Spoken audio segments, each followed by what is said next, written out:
వి gold trusted gold buyers మీరు తాకట్టు పెట్టిన బంగారాన్ని విడిపించి ఈ రోజు ఉన్న మార్కెట్ ధరకు కొనబడను 7771077720.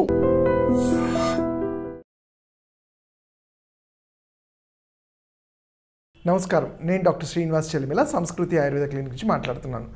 ఈరోజు మనము తెలుసుకునే సబ్జెక్ట్ వచ్చేసి కీళ్ళ వాతము, మోకాల నొప్పులు, వీటి గురించి తెలుసుకుందాము. అసలు మోకాల నొప్పులు అంటే ఏంటి అంటే దాన్ని ఆర్థరైటిస్ అంటాము. ముందుగా అసలు ఆర్థరైటిస్ అనేది ఏంటి తెలుసుకోవాలి అంటే, మనం లాటిన్ భాషలో ఆర్థ్రా అంటే ఎముకల్ని, బోన్స్ని, దాన్ని ఆర్థో అంటాము.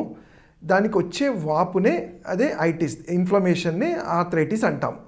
అంటే ఇవి జనరల్గా ఏంటంటే ఎక్కడైతే రెండు జాయింట్స్ ఎముకల కలయిక ఉంటుందో అక్కడ అరిగిపోయి వాపులాగా వచ్చి అక్కడ ఉండే మృదులాస్థి అంటే కండరాలు, వాటిలో ఉండే నరాలన్నీ కూడా ఒత్తిడికి లోనై వాపులాగా వస్తే దాన్నే ఆర్థరైటిస్ అంటాం. ఇవి చాలా రకాలుగా ఉంటాయి. బట్ మనం జనరల్గా చూసేది, పేషెంట్స్ ఎక్కువ సఫర్ అయ్యేది ఏంటంటే, ఒకటి ఆస్టియో ఆర్థరైటిస్, అలానే రుమటెడ్ ఆర్థరైటిస్ అంటాము, గౌటీ ఆర్థరైటిస్ అంటాము. సో వీటి గురించి మనం తెలుసుకుందాము. అసలు ముందుగా డాక్టర్ ఆర్థరైటిస్ అంటే ఏంటి అంటే చెప్పాం కదా, ఎముకల్లో వచ్చే వాపుని అంటాము.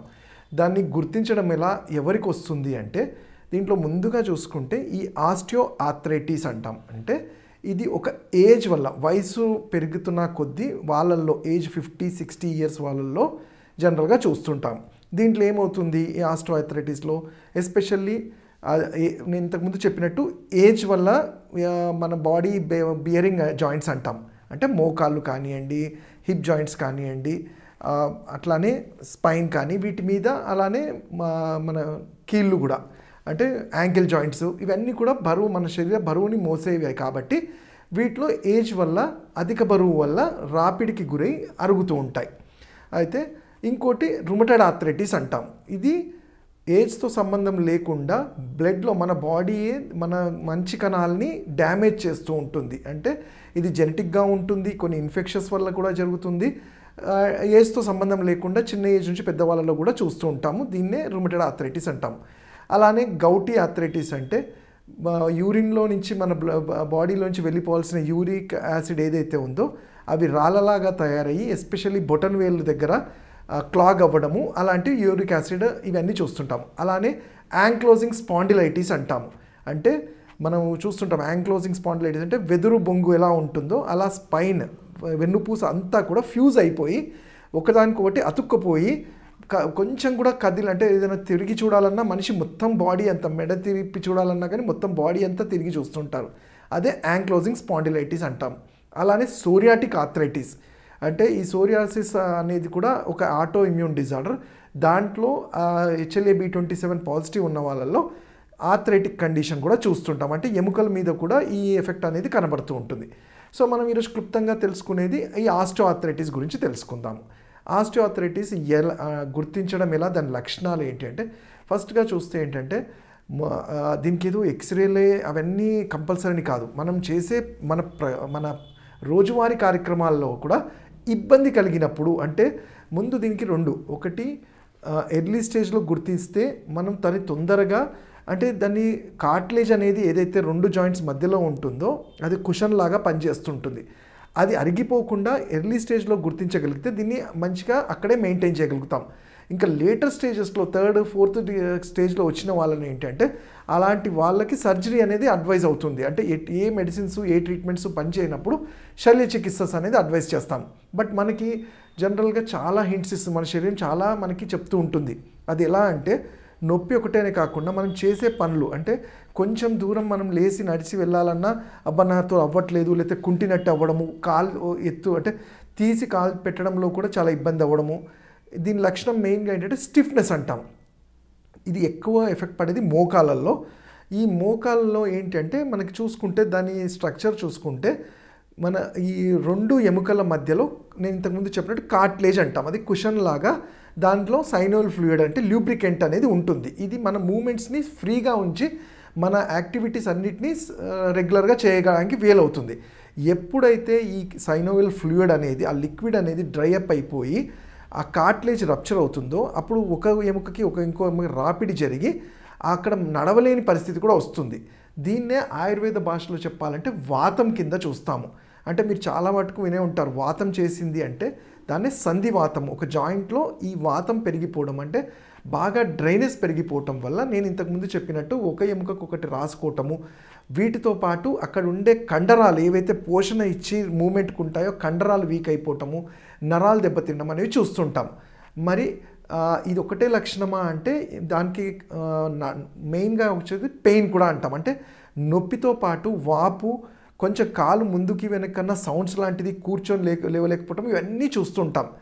అండ్ మా దగ్గరికి ఎప్పుడైతే పేషెంట్స్ వస్తారో వాళ్ళు నడకను చూసినప్పుడే మనకు ఒక అర్థం అవుతుంది. అంటే బో షేప్ ఉండడము, ఒక కాలు పైకెత్తి నడవటము, ఇవన్నీ కూడా ఆర్థరైటిస్ లక్షణాలు. ఇవి కాకుండా మనకి ఇంకా తెలుసుకోవాలి వీటి గురించి అంటే ఇప్పుడు మనకు రెగ్యులర్ ఈజీగా దొరికే మోడర్న్ టెక్నాలజీ ఎక్స్రేస్ చూడగానే మనకు తెలిసిపోతుంది. అయితే ఇది ఎవరికి వస్తుంది, ఎవరైతే అధిక బరువు ఉంటారు, ఏజ్డ్ పర్సన్స్ అని నేను మాటికి ఎందుకు చెప్తున్నానంటే పాపం ఏజ్డ్ పర్సన్స్లో ఈ నొప్పి దీనివల్ల ఏంటంటే వాళ్ళు పెయిన్ కిల్లర్స్కి అలవాటు పడిపోయి ఉంటారు. అంటే నొప్పి వేసుకుంటే కాస్త తగ్గుతుంది, మా పనులు మేము చేసుకోగలుగుతున్నాం అంటారు. దీనివల్ల మనందరికీ తెలిసిందే నొప్పి గోళీల వల్ల, స్టిరాయిడ్స్ వల్ల ఇతరత్ర కాంప్లికేషన్స్ అన్నీ చూస్తూ ఉంటాము. సో అందుకని అంటే ఈజీగా ఆయుర్వేదంలో దీన్ని మనం కంట్రోల్ చేసి మేనేజ్ చేసే వాటిని, దాని గురించి సరైన అవగాహన లేక, నాలెడ్జ్ లేక మనము ఏదో స్టిరాయిడ్సో పెయిన్ కిల్లర్సో వాడేసి ఆ 6 అవర్స్ 1 డే గురించి ఆలోచించుకుంటే రాను ఇంకా కాంప్లికేషన్స్ అరైజ్ అవుతుంటాయి. సో అందుకనే ఎప్పుడైతే నేను చెప్పినట్టు మన కొంచెం వర్క్లో ఇబ్బంది అవుతుంది, వాతం చేసింది అని మనకు అనిపించినప్పుడు ఒక ఆయుర్వేద వైద్యుని కలిస్తే మీ తత్వాన్ని బట్టి వాతం వల్ల ఏం జరుగుతుంది, మీకు పథ్యం వల్ల, డైట్ వల్ల కూడా కొన్నిసార్లు చాలా ఉపయోగం ఉంటుంది. ఎలా అంటే వాతం చేసే ఫుడ్స్ లైక్ వంకాయ అని కానివ్వండి, పెరుగు అని కానివ్వండి, లేకపోతే చల్లగాలికి వెళ్ళటము, ఎక్కువ మెట్లు ఎక్కడం దిగడము, బాసిట్ పట్టు అంటాము అది వేసుకొని కూర్చోవడము, ఎక్కువ బరువులు ఎత్తడము, ఇవన్నిటినీ ఒక పద్ధతి ప్రకారము మన లైఫ్ స్టైల్లో చేంజెస్ చేస్తూ మేము ఆయుర్వేదంలో చెప్పిన పద్ధతులు, దానికి సింపుల్గా అంటాము, మనకి ఇంట్లో దొరికే నువ్వుల నూనెని కొంచెం కర్పూరం వేసి మరగబెట్టుకొని కొంచెం వేడి చేసి ఎక్కడైతే ఈ నొప్పి వాపు ఉంటుందో అప్లై చేయటం వల్ల వ్యాసోడైలేషన్ అంటాం. అంటే రక్త ప్రసరణ అనేది ఫ్రీ అవ్వడానికి ఛాన్సెస్ ఉంటాయి. సో దట్ అక్కడ జరగాల్సిన డ్యామేజ్ అనేది స్టాప్ అయ్యే ఛాన్స్ ఉంటుంది, అంటే హాల్ట్ చేయగలిగితే ఉంటాము. అలానే లోపల కూడా మనం ఏంటి ఈ వాతాన్ని కట్టడి చేయటము, మనం జనరల్గా వింటాము కాల్షియం తగ్గిపోయిందని, మినరల్స్ తగ్గిపోయాయని, అవన్నీ కూడా మనకు ఫుడ్ ద్వారానే మనకి లభిస్తాయి. కానీ అది అబ్జార్ప్షన్ తగ్గిపోతుంది, దాన్నే వాతం అంటాము. సో ఎందుకు అబ్జార్ప్షన్ తగ్గిపోయింది అన్నదానికి ఆయుర్వేదంలో దానికి చక్కటి ఔషధాలు ఉంటాయి. లైక్ ఫుడ్లో కూడా మునగాకు లాంటిది తీసుకోమనడం కానివ్వండి, పప్పుల్లో వాటిలో వేసుకొని, ఆవు నెయ్యిని, అలానే మనకి పిప్పలి అంటాము, ఇది వాతాన్ని చాలా మంచిగా కట్టడి చేయడంలో ఈ పిప్పలి అనేది కూడా యూజ్ అవుతుంది. బాడీని హైడ్రేటెడ్గా ఉంచడము, ఇలాంటివి డైట్లో చేస్తూనే నేను ఇంతకుముందు చెప్పిన కొన్ని ఫుడ్స్ని అవాయిడ్ చేసుకుంటూ నార్మల్ వెయిట్ని మెయింటైన్ చేసుకుంటే మనం దీన్ని మేనేజ్ చేయగలుగుతాం.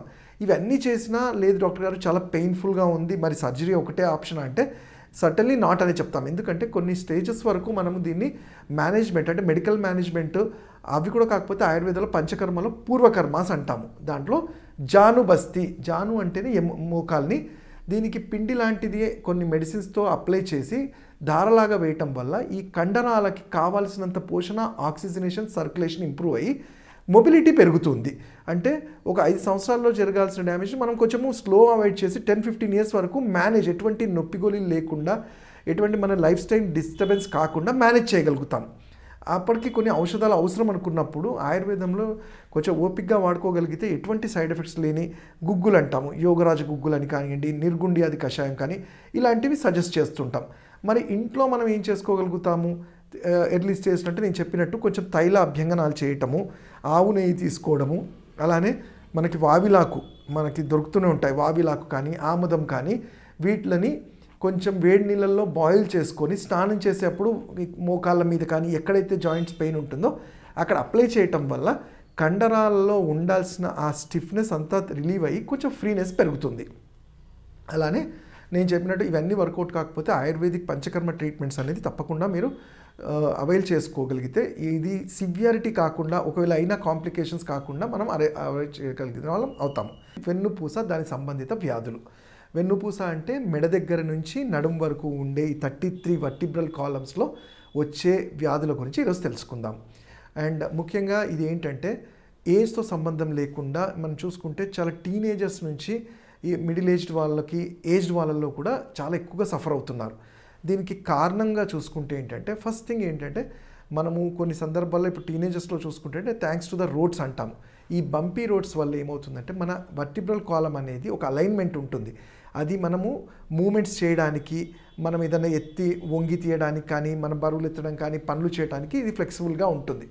అయితే ఇది ఎప్పుడు దెబ్బతింటుంది, దాని మీద అతిగా ఒత్తిడి పడినప్పుడు, అంటే సడన్గా వెళ్తూ రోడ్లో సడన్ జర్క్స్ లాంటివి రావడము, ఎప్పుడన్నా గుంతలు లాంటివి పడ్డప్పుడు వెన్నుపూస మీద ప్రెషర్ పడుతుంది.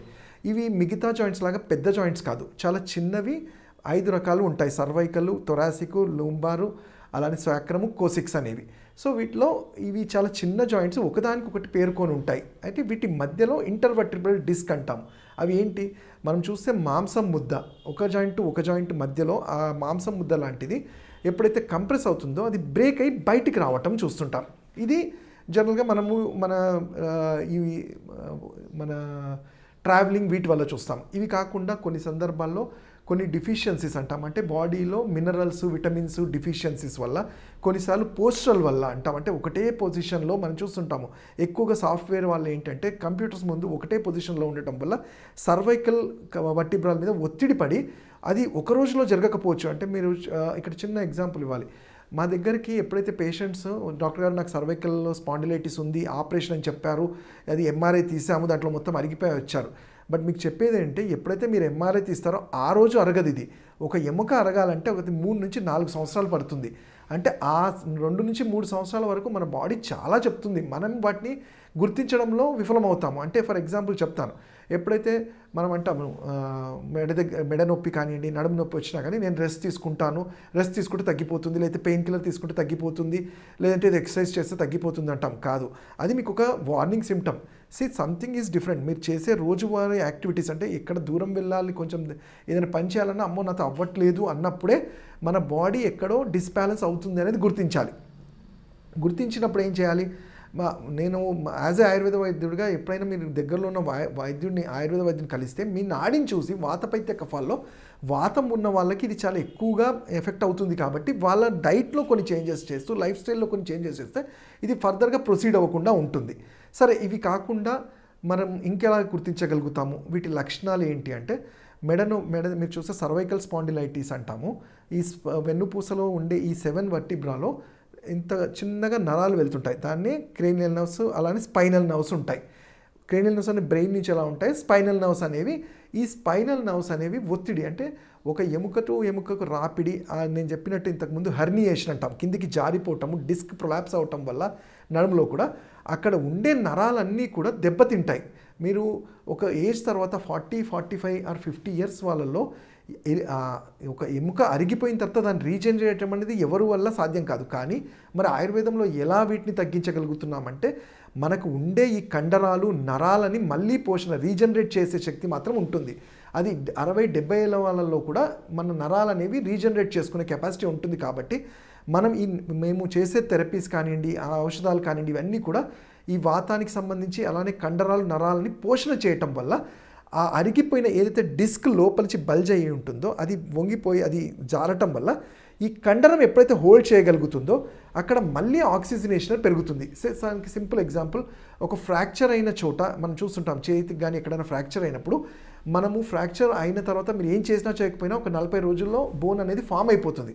కానీ కట్టు ఎందుకు కడతాము, అది అనీవెన్గా మళ్ళీ అవ్వకూడదు. కాబట్టి ఒక కట్టు కడితే నార్మల్గా అది ఫ్యూజ్ అవుతుంది. కాబట్టి అలానే ఎప్పుడైతే ఈ నడుము దగ్గర కానివ్వండి, మెడ దగ్గర కానివ్వండి అరిగిపోతాయో, మేము చేసే థెరపీస్ వల్ల ఆ కండరాలు ఇవన్నీ బోన్స్ని హోల్డ్ చేసుకొని మళ్ళీ వాటిని రీజనరేట్ చేయడానికి, ఆక్సిజనేట్ చేయడానికి హెల్ప్ అవుతుంది.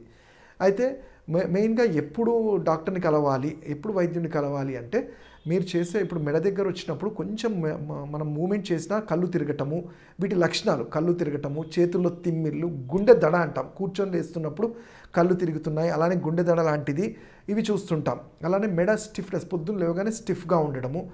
సేమ్ సిమ్టమ్స్ నడుము దగ్గర అరిగిపోయినప్పుడు ఏమవుతుంది, కాళ్ళల్లోకి తిమ్మిర్లాగా రావడము, అండ్ ఎస్పెషల్లీ లోవర్ స్పాండిలైటిస్ అంటాం, లూంబార్ స్పాండిలైటిస్లో సయాటికా నరం. ఈ సయాటికా గురించి చాలామంది నాకు సయాటికా ఉంది అంటారు. సయాటికా అందరికీ ఉంటుంది, 2 సైడ్స్ ఉంటాయి.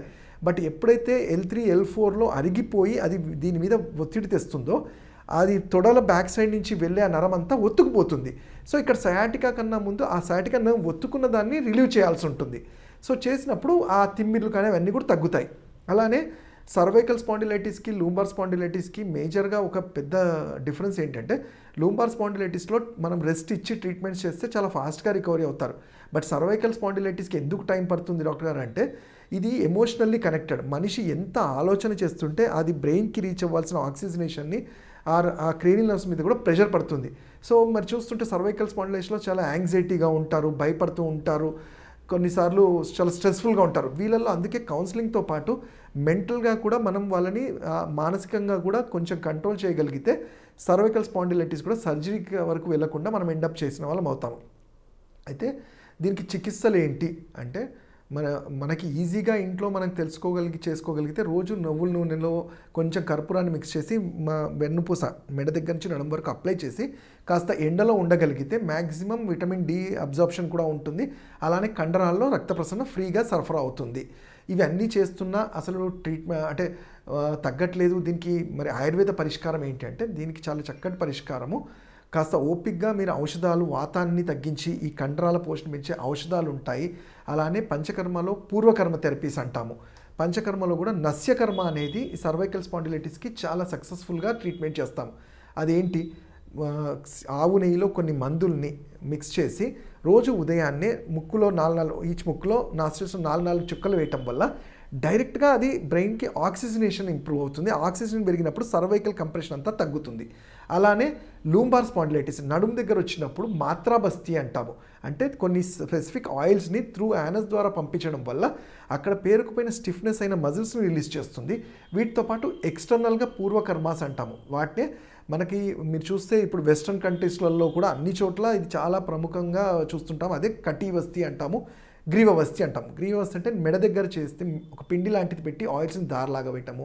కటివస్తి అంటే నడుము దగ్గర పిండి లాంటిది చేసి కొన్ని ఆయిల్స్ని దారలాగా వేయటము, కొన్ని మందుల్ని పొట్లీలాగా చేసి అప్లై చేయటం వల్ల అక్కడ ఎప్పుడైతే మందుని అప్లై చేస్తామో ఆ వేసిన ఆయిల్, ఇక్కడ చాలామందికి డౌట్ ఉంటుంది సైంటిఫిక్గా ఇది ఎలా పనిచేస్తుంది అంటే జనరల్గా మనం వేసిన 1 లీటర్ ఆయిల్ అంతా అబ్జర్వ్ అవ్వదు.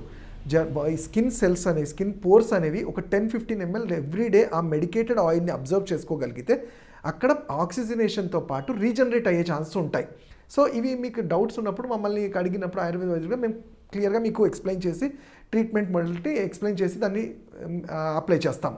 సో వీటి వల్ల చాలా మటుకు మనము స్పైన్ వచ్చేసింది, ప్రాబ్లం వచ్చేసింది అని చాలా డీలా పడిపోతుంటారు.